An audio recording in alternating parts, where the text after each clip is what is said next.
Hi there, I'm Bruce Harders, and this is Voices in the Village. Today we have with us John Hubert, fellow that's been around the village for some time, and you've probably seen him if you've ever gone into the PC room. He's been there a lot. That's how I met him. And I thought, the other day I said to myself, you know, we ought to talk to John about PC and all this good stuff. And then as we started talking, I found out that he used to be in the wine business. And that sounds like a really interesting topic. So John, thanks a lot for dropping by, and welcome to Voices in the Village. Well, thank you, Bruce. Let's get the PC thing out of the way. What do you do in the PC room, or the club itself? Well, I'm vice president of the PC club. Oh, you're a big wheel. And I am the manager of the PC workshop on the 3rd floor. I see. So every once in a while, I see you where I go and sit at a PC. What are you doing when you're in that room? What, in the learning center? No, where the regular computers are, and people like me are sitting there playing with a computer. Well, we have supervisors that are all volunteers. None of them work for PCM, and they manage the They are there to help residents on anything they want with a PC. So if you can't remember how to log into Gmail, they'll help you. If you're trying to format something in Word to print, they will help you. Gotcha. And the club provides the volunteers, and we put in about 66,000 hours a year between the workshop, the learning center, which we teach classes at, and then also running the monthly meetings of the club. That's a lot of hours. It's a lot of hours, and it's a lot of savings to the village. Fantastic. How long have you been in the village now? About 5 years now. We inherited our manor from my mother. We came here because she got sick, and we took care of her, and then we'd actually been full-timing in a motorhome since we retired, traveling around the United States, living in a motorhome. And that gets tiring after a while, doesn't it? No? Never. You don't like someplace, you just move to the next place. That's true. Don't like your neighbor? But you had a wife that was willing to change locations, so that's not an average thing to do either.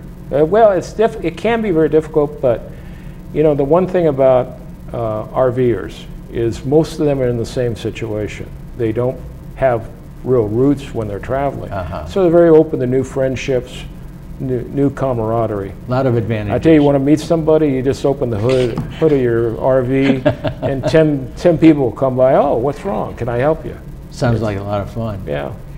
You know, I think there are a lot of people in this village that acquired their location as a result of a death of a That's very true. My mother was here for 27 years and loved it. Yeah. It was, and it was a good solution for us because we lived in Northern California at the time. And then, like I said, we were traveling. Right. And we never had to worry about her having a clogged toilet or something like that. Right. And so it was a real benefit for us. Well, fantastic. So you're a California boy, basically. I am. I was born in Downey, California. And grew up pretty much there? Grew up there. And went to college in California? Yeah, that's correct. And right out of college, what did you do then? I started working in the wine industry. And you went to work for a big winery? I did, and I started carrying a bag and calling on stores in Orange County. Were you calling on like grocery stores, or grocery stores and liquor stores? It was back in the 70s. Wine was what they call fair trade, so it didn't matter where you bought the product; it was always the same price. Right. So, in your 100 years in the wine business, feels that way. Yeah, you've seen so many changes. Oh, I mean, you've seen. I was mentioning to you earlier. I mean, you can't drive anywhere in the United States and not see a winery or, you know, some grapes being grown somewhere that you never expected. Yeah, there's actually wineries in every state in the United States, including Alaska. Really? Do they grow grapes up there? They grow grapes in Alaska, and they also make fruit wine in Alaska. Is that right? I don't know if you've ever seen the pictures in Alaska. You know, a head of lettuce can be 3 foot across because they're long daylight hours. The same with apples and peaches. Oh, yeah, that's fantastic.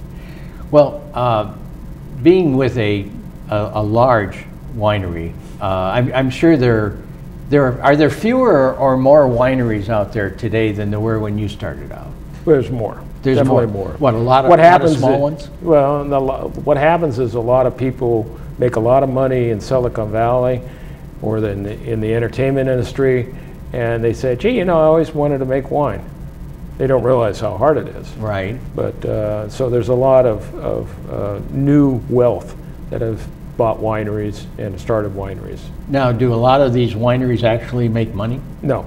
So it's a hobby? It's a hobby. I know up in the Silicon Valley area, it's not strange to find out where somebody had a house with a lot of acreage and started growing grapes on the property. Yeah. You see a lot of that. You see a lot of that. Yeah. Well, when the land around San Francisco got expensive, they used to grow a lot of grapes in San Jose. They used to grow a lot of grapes in Livermore and that area. Mm-hmm. And the land was so valuable, they really couldn't afford to grow grapes on it anymore. So they worked with UC Davis to find another area they could grow quality grapes on, and Monterey County became that area. Right. And so if you go down into the Central Coast from Monterey County down into Paso Robles and Santa Maria and San Luis Obispo, there's thousands of acres of grapes there now that weren't there right. 20 years ago. Is California one of the biggest providers of grapes in the country? Yes, California is the largest. The second is Washington, up in the state of Washington. Uh-huh. Well, I guess a lot of us have the idea that everything's happening in Napa or somewhere up in that neck of the woods, but that's not the case, is it? No, it's good marketing. Right. Good marketing. A lot of great wines come out of the Central Coast, and a lot of great wines come out of like Oregon and Washington also. Uh-huh.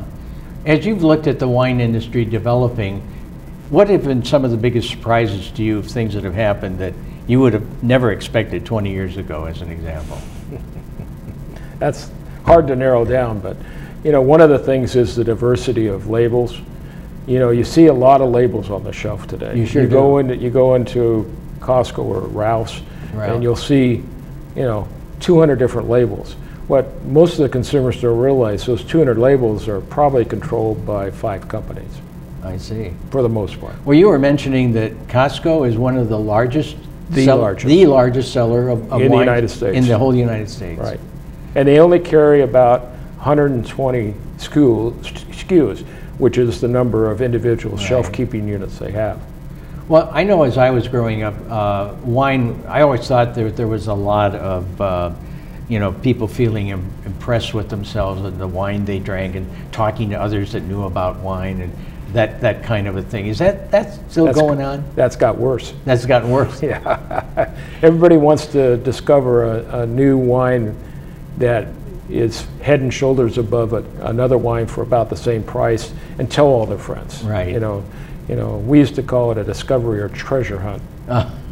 Well, you were mentioning earlier when we were talking that it's not uncommon for, I go into the grocery store, I'm looking for a Merlot, but my favorite Merlot's not there, and I see another one, and it's on sale, and I try it, and I bring it home. I'm thinking all Merlots taste the same. Merlot is Merlot. But that's not the case, is it? They range based on alcohol content. Some Merlots are 11% alcohol. Right. Some go up to 14% alcohol. That affects the taste.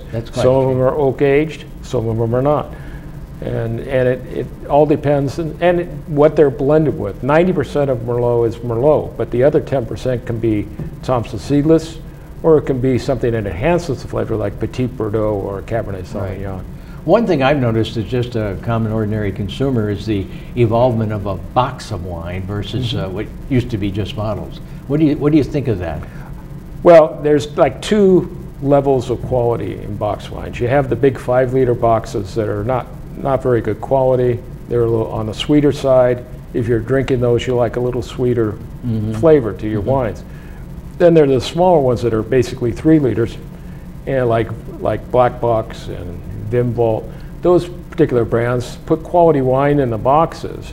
And the big advantage of boxes is that you can set it in your refrigerator or on your counter, and it's not going to deteriorate. So the cost per ounce is less, and it's perfect for people here in the village that want a glass of wine every day with dinner or before dinner, but don't want to have to throw wine away from a bottle that turns bad. Wine has a tendency to go bad in about a week to 10 days. Now, the medical community has generally said that a glass or 2 of wine a day is not such a bad idea.